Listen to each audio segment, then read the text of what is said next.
دخل اندازی کرنا چاہتا ہے تو اس کو جو سیاست کے ہمارے اصول ہیں، جو ہمارا آئین اور قانون ہے، اس کے تابع ہو کر چلنا ہوگا نا۔ آپ کو یاد ہوگا جنرل مشرف صاحب الیکشن لڑنا چاہتے تھے باوردی، اور ان کو یہی کہا گیا، یہی سمجھایا گیا کہ آپ یہ نہیں کر سکتے۔ قائد اعظم کے ارشادات آپ کے سامنے ہیں۔ پاکستان بننے کے فوراً بعد جو انہوں نے تقاریر کی، جب وہ مختلف چھاؤنیوں میں گئے، وہ ہمارے لیے مشعل راہ ہیں۔ وہ تقریریں ہر جگہ انہوں نے یہ کہا کہ آپ جو باوردی افسران ہیں، آپ تابع ہیں سویلین حکومت کے، اور یہ چیز کبھی آپ کو نہیں بھولنی۔ تو بالکل وہ اصول ہمارا بنیادی اصول ہے، ہمارے آئین کا بنیادی اصول ہے، اور ہم جانتے ہیں کہ مداخلت ہوئی ہے۔ اصغر خان کیس آپ کے سامنے ہے، باقی تمام باتوں کو آپ چھوڑ دیں۔ اصغر خان کیس جو 1990 کے الیکشن کے حوالے سے تھا، اس مقدمے میں اس وقت کے آرمی چیف اور اس وقت کے ڈی جی ISI نے اعتراف کیا کہ انہوں نے الیکشن میں مثبت نتائج حاصل کرنے کے لیے دخل اندازی کی تھی۔ تو یہ بات ہوتی رہی ہے، یہ افسوسناک ہے، اس کو نہیں ہونا چاہیے، اور اگر سیاست کرنی ہے تو کھل کر کی جائے۔ اور جو سیاست کے اصول ہیں، اصول کیا ہیں کہ ہر ایک کو بات کرنے کا حق ہونا چاہیے۔ دیکھیں، پاکستان میں سیاست کو ایک جرم بنا دیا گیا ہے۔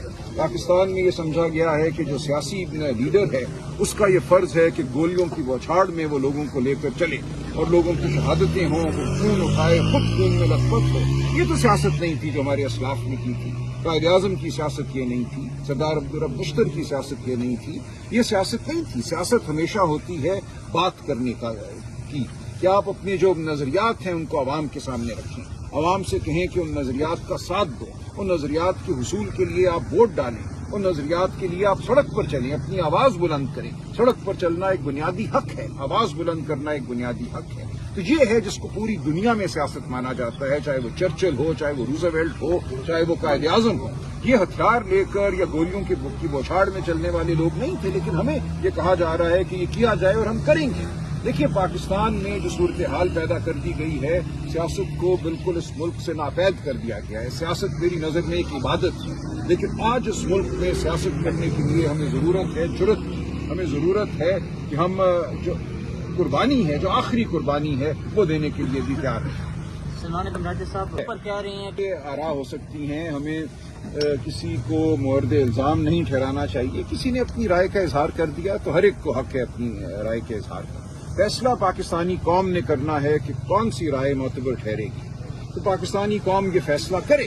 میں بھی ایران سے آیا ہوں، وہاں قوم کا فیصلہ جو ہے ہم نے سڑکوں پہ دیکھا، ہم نے دیکھا کہ کس طرح قوم وہاں باہر نکلی ہے۔ اس ملک پر ایک جنگ مسلط ہوئی ہے، جنگ کے سائے وہاں منڈلاتے ہیں، وہ بمباری ہوتی ہے اور قوم اپنا فیصلہ خود کرتی ہے، سڑک پہ آتی ہے، آواز بلند کرتی ہے، اپنے اداروں کی طاقت بنتی ہے، اپنے اداروں کو یقین دلاتی ہے کہ قوم ان کے پیچھے کھڑی ہے، کیونکہ ادارے اور قوم اکٹھے ہیں، ان میں کوئی فاصلہ نہیں ہے۔ وہاں ووٹ کو عزت دی گئی ہے، وہاں جو حکومت قائم ہوئی ہے وہ وہاں کے ووٹ کے نتیجے میں قائم ہوئی ہے۔ اچھا، سلمان بنڈاجی صاحب، ایک جانب پر محمود خان پاکستان کے اندر، دیکھیں اور آپ کیا ایک دن دیکھیں اس میں آپ کو بہت حالات کا جائزہ لینا ہوگا۔ چٹئی صاحب، علامہ ناصر صاحب یہ دہائیوں کا تجربہ رکھتے ہیں، ٹھیک ہے، کہ کیسے احتجاج کرنا ہے جو مؤثر ثابت ہو۔